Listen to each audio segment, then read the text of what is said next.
7th first டேர்மில் second lesson விசையும் இயக்கமும் லெசனில் நம்ம என்னென்ன பார்க்கலாங்களா, தொலைவை பற்றி பார்க்கலாம், அடுத்து இடப்பெயர்ச்சி பற்றி பார்க்கலாம், முடுக்கம்னா என்ன, திசைவேகம்னா என்ன, இதெல்லாம் பற்றி இந்த லெசனில் பார்க்கலாங்க. இது பார்க்குறதுக்கு முன்னாடி லெசன் ஒரு கொஷின், பாதரசத்தின் அடர்த்தி என்னங்க? ஆன்சர் வந்து கமெண்டில் போட்டுவிடுங்க. இந்த லெசனில் எடுத்துக்கிட்டோம்னா தொலைவு மற்றும் இடப்பெயர்ச்சி அப்படின்னு இருக்குங்க. தொலைவுனா என்ன, இடப்பெயர்ச்சினா என்னன்னு தனித்தனியாக பார்க்க போகிறேங்க. இப்போ வந்து இந்த லெசன் பார்க்குறதுக்கு முன்னாடி தொலைவுனா நம்மளுக்கு தெரிஞ்சது என்னங்க, நம்ம ஒரு இங்கேருந்து ஒரு கிலோமீட்டர் அந்த சைடு போகிறோம்னா அதுதான் தொலைவு அப்படின்னு சொல்லி நம்மளுக்கு தெரியும். இடப்பெயர்ச்சினா நம்ம ஒரு இடத்துலேருந்து இன்னொரு இடத்துக்கு போகிறது தான் இடப்பெயர்ச்சி. இது நம்மளுக்கு தெரிஞ்சதுங்க. இங்கே வந்து தியரட்டிக்கலாக என்ன கொடுத்துருக்காங்க பார்க்கலாம்.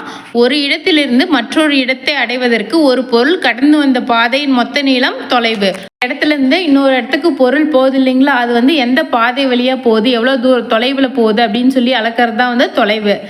அதே மாதிரி இடப்பெயர்ச்சினா என்னங்க, அந்த துவக்க நிலையிலிருந்து இறுதி நிலைக்கு இடையே உள்ள மிக குறைந்த நேர்கோட்டு தொலைவு இடப்பெயர்ச்சி அப்படின்னு சொல்லி சொல்கிறோம். இப்போ வந்து தியரிட்டிக்கலாக படிக்கும் போது கொஞ்சம் கன்ஃபியூஷன் வர மாதிரி தாங்க இருக்கும். இப்போ வந்து இது ஒரு கீழே டயக்ராம்லாம் கொடுத்துருப்பாங்க, அதை வச்சு நம்ம பார்க்கும்போது ரொம்ப ஈஸியாக புரிஞ்சுக்கலாங்க. இடப்பெயர்ச்சி மற்றும் தொலைவுக்கு இது ரெண்டுக்குமே ஒரே ஒரு எஸ்ஐ அலகு தாங்க இருக்குது. இடப்பெயர்ச்சிக்குனாலும் மீட்டர் தான், தொலைவுக்குனாலும் மீட்டர் தான். ஆனால் இடப்பெயர்ச்சி தொலைவும் ரெண்டும் வெவ்வேறுங்க, ரெண்டும் ஒன்று கிடையாது. அதோட அழகு மட்டும்தான் ஒன்று, ரெண்டும் வேறுங்க. அது எப்படி புரிஞ்சுக்கிறது, டயக்ராம் வச்சு தாங்க புரிஞ்சுக்க முடியும் ஈஸியாக. கீழே பாருங்கள், ஒரு டயக்ராம் கொடுத்துருக்காங்களா, ஏலேருந்து பிங்க. ஃபஸ்ட்டு வந்து ஏலேருந்து எப்படி போகிறாங்க, அது மேலே க்ரீன் கலர் லைன் பாருங்கள், அதுதான் வந்து தொலைவு.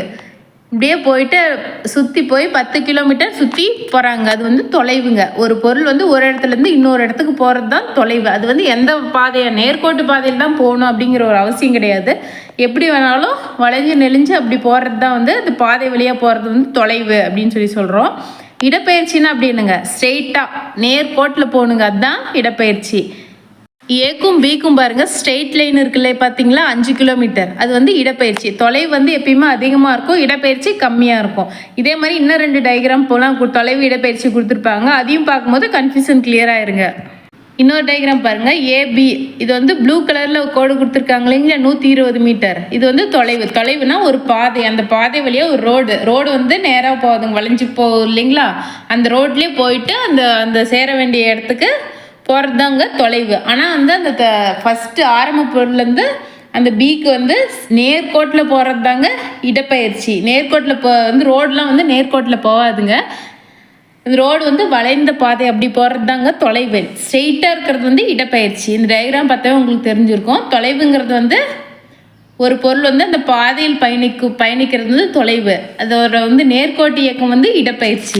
3rd டயக்ராம் பாருங்கள், இன்னொன்று கொடுத்துருக்காங்க. இதில் வந்து தொலைவு இடப்பெயர்ச்சி நீங்களே பார்த்ததும் சொல்லிடலாங்க. அந்த ரெட் கலரில் இருக்கு இல்லைங்களா, அது வந்து தொலைவு. இந்த பிங்க் கலரில் 100 மீட்டருங்கிறது வந்து என்னங்க, இடப்பெயர்ச்சி. இப்போ கொஞ்சம் கிளியராக இருக்குங்க. இது ரெண்டுக்குமே அழகு என்னங்க, ரெண்டுக்குமே மீட்டர் தான் அழகு. தொலைவு இடப்பெயர்ச்சி இப்போ ரெண்டுக்கும் கொஞ்சம் கிளியராக இருக்குங்க. இதோட தியரிட்டிக்கலாக பார்த்துடலாங்க.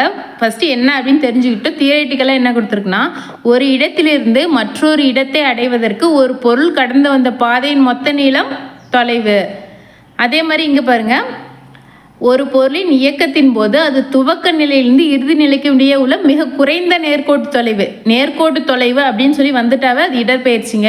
இதெல்லாம் எப்படி திரும்ப கொஸ்டின் கொடுப்பாங்க, ஒரு பொருள் துவக்க நிலையிலிருந்து இறுதி நிலைக்கும் இடையே உள்ள மிக குறைந்த நேர்கோட்டு தொலைவு என்ன அப்படின்னு சொல்லி கேட்பாங்க. அது வந்து ஆன்சர் வந்து இடப்பெயர்ச்சி தொலைவு அப்படிலாம் கொடுத்துருப்பாங்க. வந்து நம்ம இடப்பெயர்ச்சி தான் போடணும். இது ரெண்டுக்கும் டிஃப்ரென்ஸ் என்ன, நேர்கோட்டாக இருக்கிறது வந்து இடப்பெயர்ச்சின்னு சொன்னோமா, நேர்கோட்டு தொலைவுன்னு அந்த கொஸ்டினில் வந்துட்டாவே அது வந்து இடப்பெயர்ச்சி. அப்புறம் ஒரு பொருள் வந்து ஒரு இடத்துலேருந்து இன்னொரு இடத்துக்கு கடந்து வந்த பாதை அது என்ன கொடுத்துருந்தாலும் தொலைவுன்னு போட்டுடலாங்க. நேர்கோட்டு தொலைவுனாவே இடப்பெயர்ச்சி ஞாபகம் வச்சுக்கோங்க. ஒன்று ஞாபகம் வச்சுட்டா இன்னொன்று போட்டுடலாங்க. உங்களுக்கு தெரியுமான்னு ஒரு பாயிண்ட் பாருங்கள், நாட்டிக்கல் மைல் ரொம்ப முக்கியமானதுங்க. வான் மற்றும் கடல் வழி போக்குவரத்துக்கு தொலைவினை அளவிட பயன்படுத்தப்படும் அலகு எதுங்க, நாட்டிக்கல் மைல்.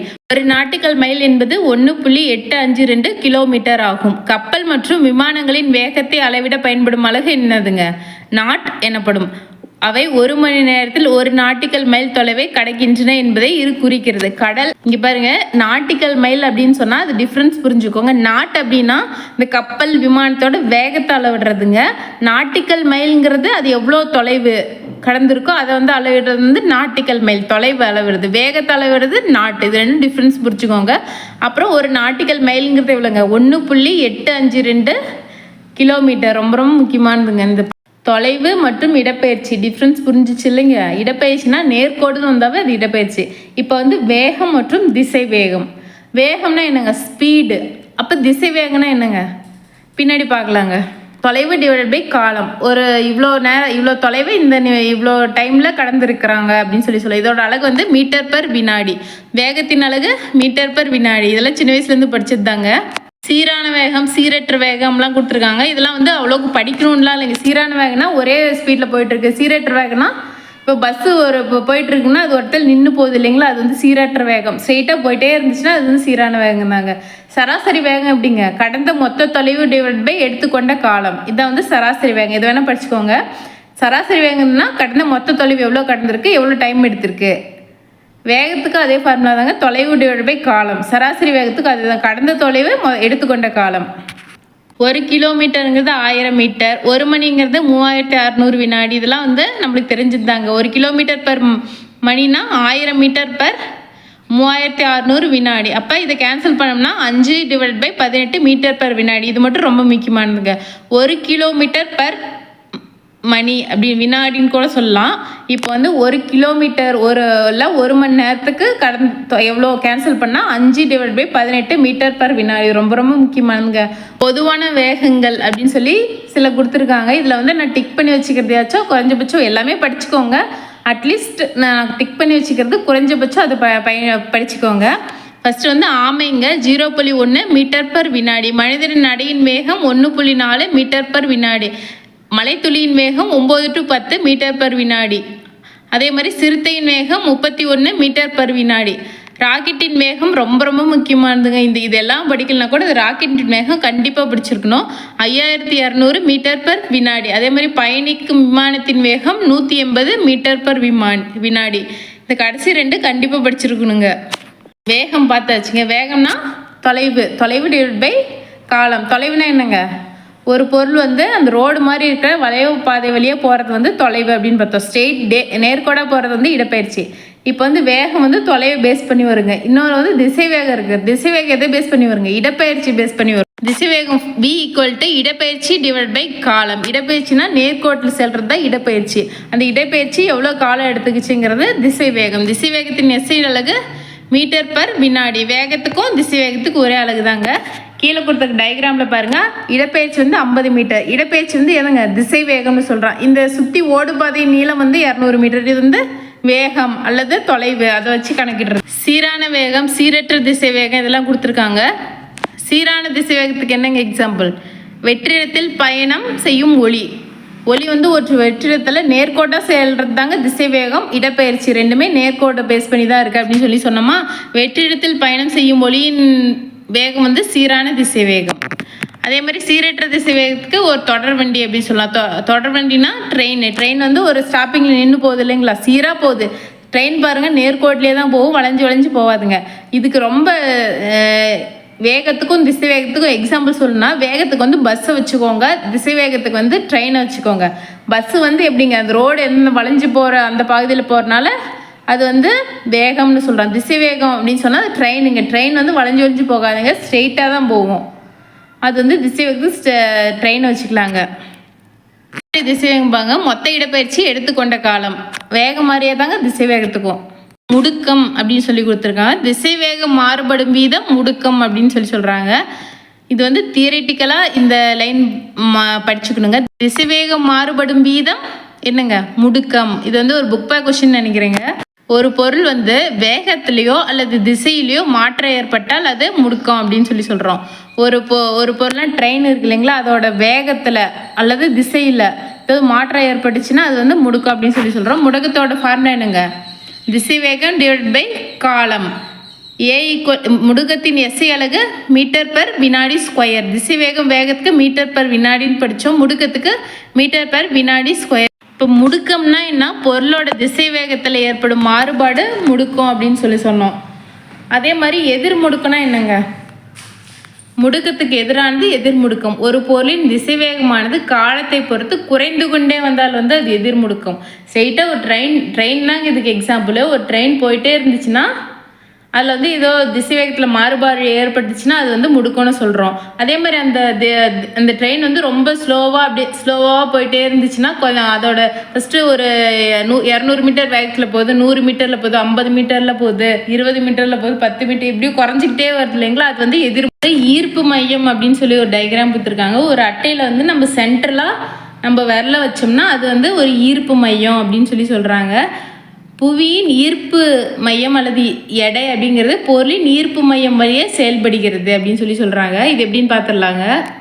இந்த டயக்ராம் பாருங்கள் புரியும். ஒரு பேப்பரில் வந்து ஒரு சென்ட்ரலாக ஒரு ஹோல்ஸ் போட்டு அதில் வந்து ஒரு பைப்போ அல்லது ஒரு குச்சியோ கட்டி அதில் வந்து ஒரு கல்லை கட்டி தொங்க விட்டோமா எந்த டைமில் வந்து அது அப்படியே ஸ்ட்ரெயிட்டாக நிற்கிதோ, நம்ம அந்த கம்பி அந்த குச்சியோ பிடிச்சிட்டு இருக்கும்போது அது ஸ்ட்ரெயிட்டாக எந்த இடத்துல ஸ்ட்ரெயிட்டாக நிற்கிதோ அது வந்து அந்த ஈர்ப்பு மையம் அப்படின்னு சொல்லி சொல்கிறாங்க. ஒழுங்கான வடிவம் கொண்ட பொருட்களின் ஈர்ப்பு மையம், ஒழுங்கற்ற வடிவம் கொண்ட பொருட்களின் ஈர்ப்பு மையம் கொடுத்துருக்காங்க. ஒழுங்கான வடிவம்னா செவ்வகம், முக்கோணம், அப்புறம் வளையம், வட்டம் இதெல்லாம் கொடுத்துருக்காங்க. இது பாருங்கள் சென்டராக இருக்கிறது ஈர்ப்பு மையம்.